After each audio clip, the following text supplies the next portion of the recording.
Հարգելի նախագահող, ազգային ժողովի հարգելի պատգամավորներ, կառավարության հարգելի անդամներ, հարգելի ներկաներ, սիրելի ժողովուրդ։ Վերջին 7 տարիներին մենք առաջնորդել ենք Հայաստանի Հանրապետությունը։ Մենք տեսել ենք պարտություն եւ ձախողում, մենք տեսել ենք լաց եւ ատամների կրճտոց։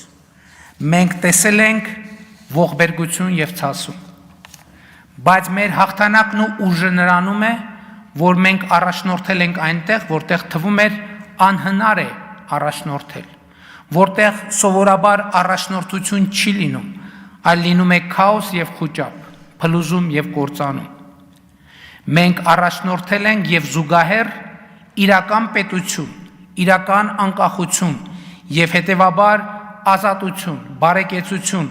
երջանկություն ունենալու հնարավորություն ենք փնտրել մեր հայրենիք պետության, Հայաստանի Հանրապետության ու նրա ժողովրդի համար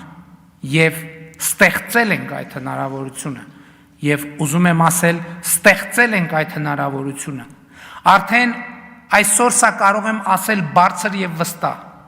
մենք մեր պատմության գագաթնակետին կուլմինացիային ենք հասել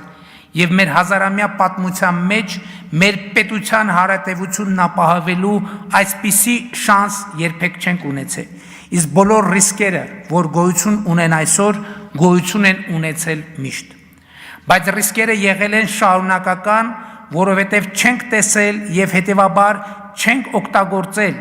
այդ ռիսկերը կառավարելու եւ չեզոքացնելու հնարավորությունը։ Իսկ այսօր տեսնում ենք, կառավարում ենք, չեզոքացնում ենք եւ այս համատեքստում են տեղավորվում այն քայլերը, որոնք ձեռնարկում ենք վերջին տարիներին։ Հարևանների հետ հարաբերությունների կարգավորման օրակարգ, սահմանազատման գործընթաց, խաղաղության համաձայնագրի տեքստի վերջնականացում, խաղաղության խաչմերուկ նախագիծ, այս բոլորը քայլեր են, որոնք պետությունը եւ նրանում ազատ, անվտանգ եւ բարեկեցիկ ապրելու քաղաքացու հնարավորությունը դնում են ամենակենտրոնում, ամենից բարձր եւ առաջնահերթ։ Ու սա է մեր ռազմավարությունը, ու սա մեր